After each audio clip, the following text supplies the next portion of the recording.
Welcome back, everyone. Let's continue on the road of sacrifices. Now, you know what? I actually want to set some of these, because I feel like we could use toast, and we could use sleep at some point for comedic effect. So, these are the enemies of the road of sacrifices, and they are really weak until they mutate, so you want to kill them as they're mutating. They're just kind of here with great knives. And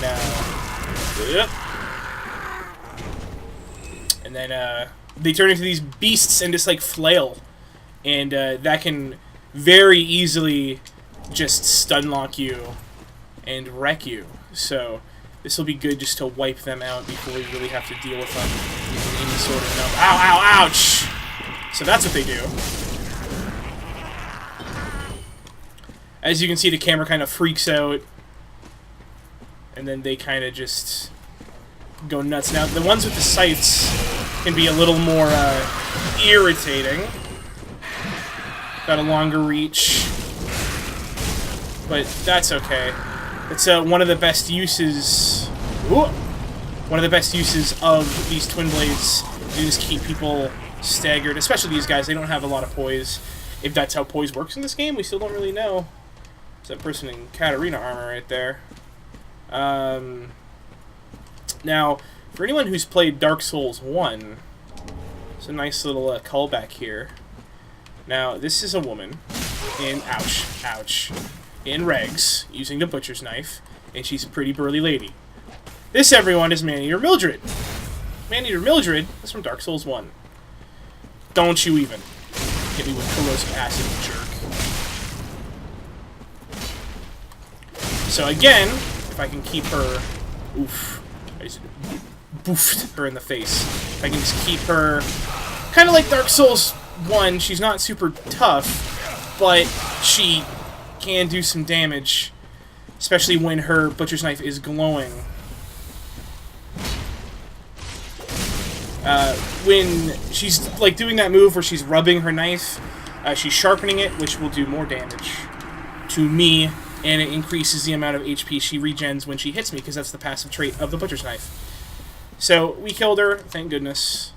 And over here is the Brigand set from Dark Souls 1, and over here is the weapons I actually kind of wanted to try, which was the Brigand twin daggers.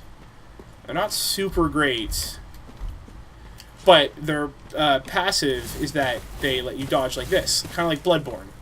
And that's really good for getting through swamps and stuff. Now, I don't know how their damage is. It's not fantastic. It's not bad. I mean, they are daggers, right? So, like, I think we'll kill... There's two dudes up here. We'll kill the first one with the normal twin blades. Now, I would like to see how much damage this is doing. Yeah, so it's not great, but it's definitely a little bit better than it was. I'm sure upgraded they would do semi-decent damage. The benefit would be that you're just hitting so much that you break through poise, but again, poise isn't working super how it's intended to. Am I using the shield that lets me? Yeah, okay. It's not working, at least it's not working how it used to work. People at FromSoft said it is working as intended, which, unless they mean it not working, then sure. If it's meant to not work, then it's working as intended. So we go down here. There's actually... Oh!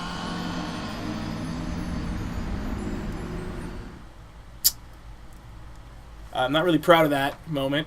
I've never died like that before. Because I was locked onto the dog and it jumped around me and I was trying to back up. It kind of pushed me into the hole. That's okay. We won't kill any enemies. We'll just rush there. Not super pleased with that, but we will use an Ember because I refuse to lose Embered State over something as asinine as that. So let's just do a quick old little run here. Again, going through Dark Souls the first time, it does really make the areas seem massive. And just sprinting to the end of the area, we really see how little the areas are, but how densely packed with stuff they are, which is cool. Just fall here, almost fall off again. Maybe someone's gonna fall off the bridge. The guy's trying to chase us. So this time, let's not die.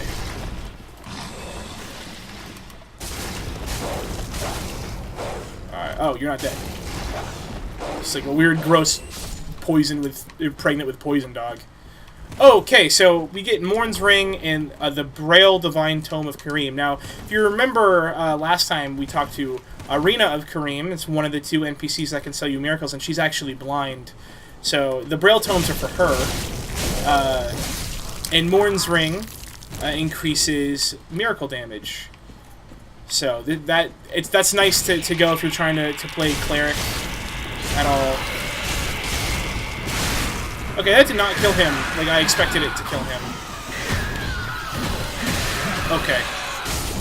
Calm down. Everyone, calm down. I was originally just going to run through this area, but there is an ember up by that mage, so I'd like to get that. Oh. It's okay, though. It's okay, there's a bonfire right close to us. So, just go up here and deal with these guys.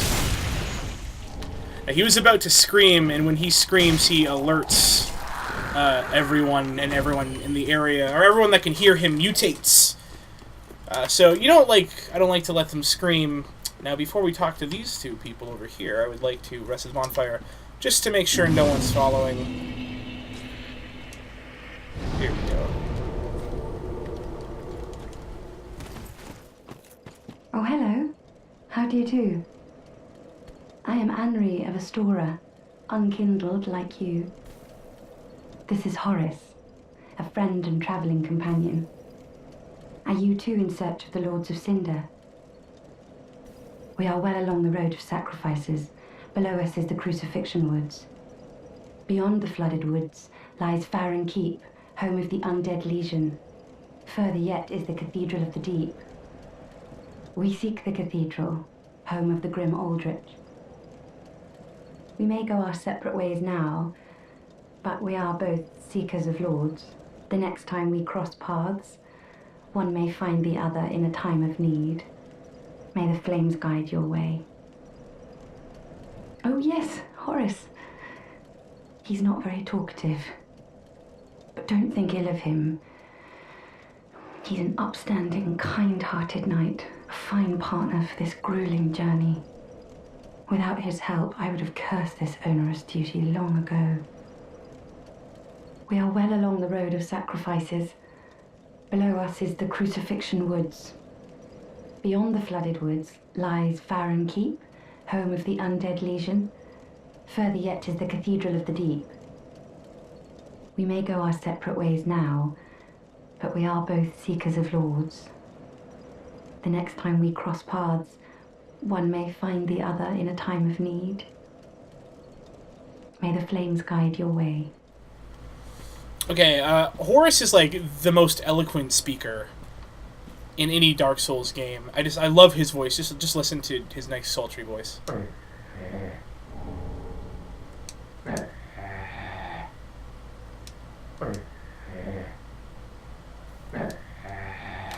The man speaks poetry every time his mouth opens. It's fantastic.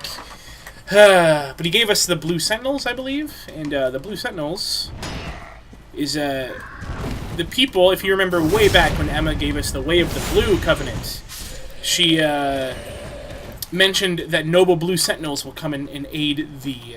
So the Blue Sentinels are the second half to the Way of the Blue Covenant. They will come and help the Way of the Blue Covenant if they get invaded. And it works most of the time. Okay, let's get these backstabs off. These guys are still weak to fire. This is really the last area where that's going to be a thing. So we're going to need to be switching weapons here soon. Or at least, take away the... Oof, hello. Take away the fire off of these weapons. We're actually going to find another set of these weapons. So, I won't need to take the fire off. I can just, do something else to them. Or, we can try to use some different weapons. I'm fine with that. Maybe use those daggers that we found. Upgrade them a little bit. There's a lot of upgrade materials in this game. So, we will never be wanting for those until we get to chunks. That's pretty much how it is in every Dark Souls game. Other than Dark Souls 2, of course, because you can buy unlimited chunks at a certain point in Dark Souls 2. But, you know, I gotta love the area, the name of this area, just the Crucifixion Woods. That's, that does not sound like a place you put on a brochure. Like, quick, come to Lothric, with such places like the Crucifixion Woods. And the Road of Sacrifices, like, whoop, whoop. And this guy, again, is so scary the first time you fight him, because he can do so much damage.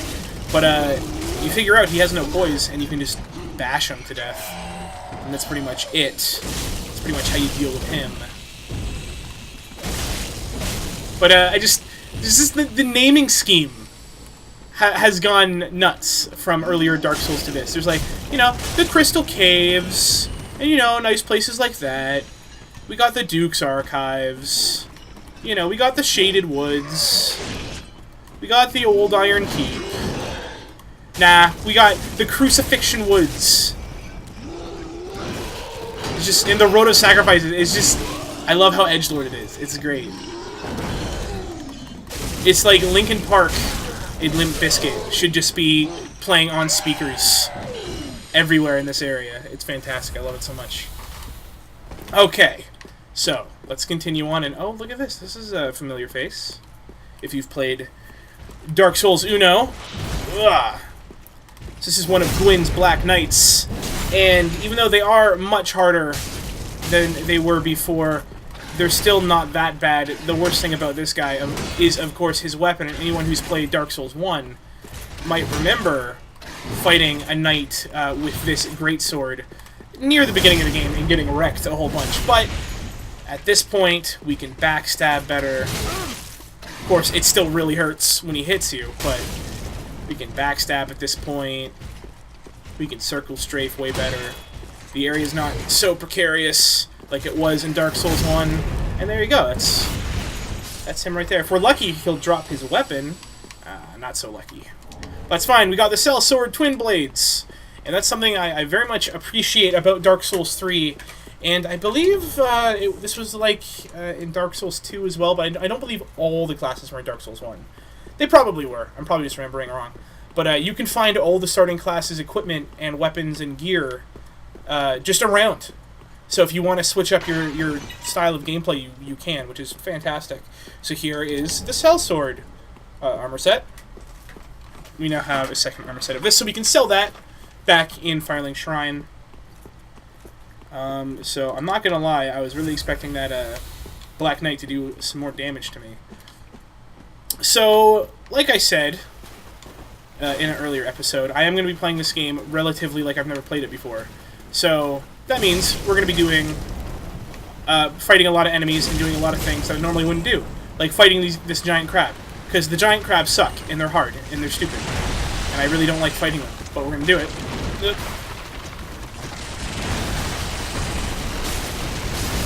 Oh, man. That's the move that you want him to do. Because it leaves him wide open, and you can knock him down like this, and then boom! Visceral him right in like the eggs at the bottom of him there. Which you don't want him to do.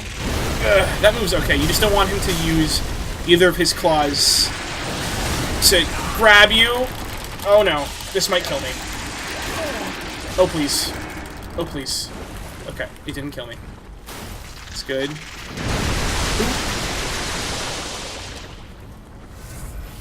There's a little crab. Oh no, don't burrow. I hate it when they burrow. I never remember where they pop up. Well, I'm gonna get wrecked here so hard. That's fine. Ugh. Ugh. Deep water. So, speaking of deep water, this is one of the good ways to use... Oh! Invaded by this normal invader who's supposed to invade us, so that's fine. Don't shoot your magic at me. Don't shoot your magic at me, Yellowfinger. Ooh. In this area, his pick can do damage through shields. So in this area, actually... Don't you do it. In this area, actually, it's pretty cool. The giant can actually see here, the giant from earlier, and he can shoot in these giant arrows and help us. I'm just gonna go ahead and do this. I don't think Yellowfinger has any high enough level spells to shoot through things. There we go. Big ol' nice backstab. No! Yellowfinger, why? No, Yellowfinger! Ugh. You're coming here, man. I'm not facing you in deep water, you cheating AI. What are you doing back there, buddy? Come on, there you go. He's used magic weapons, so now his weapon will also do magic damage, and I forgot his pick can also act like a staff.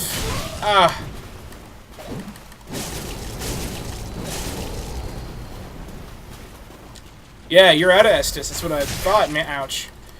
Okay.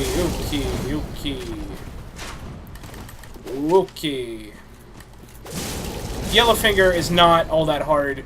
He just has a lot of health. Nah, come on. Calm down. Ouch. I'm also not sure if Yellowfinger is a dude or not. There we go. I think he has the body of a dude, so that's cool. And we got Xanthos crown. I can never remember how to pronounce it. But we might use this throughout the game. It looks beautiful. This is actually the least wacky it's ever looked, if you can believe that. Alright, I'm gonna run to a bonfire really quickly. Because I'm still gonna pick up the items in the area. I'm just scared of wherever this crab is gonna be. So I wouldn't mind if the crab was reset and then we can just refight it. Oh man. Oh man. See, he's still weak to fire. Ouch. Stupid tree branches, man. Do a surprising amount of damage. You really wouldn't think they would, because they're just pointy sticks. But I guess spears are just pointy sticks when you really think about it. Ouch. Oh, come on, dude. Jeez. I'm not good at fighting those guys, apparently. Grab this item here. Fading Soul. It's so good. It's 50 souls. You get more for killing that dog. This is actually a bonfire I missed my first time through the game, just because it's so close to the last one. I really didn't think there would be any here. So we'll light this bonfire, we'll go ahead and rest, and we'll actually go back to Firelink Shrine and level up. And I think I will level up off camera, and then show you guys my stats next time. So thanks for watching, guys, and see you later.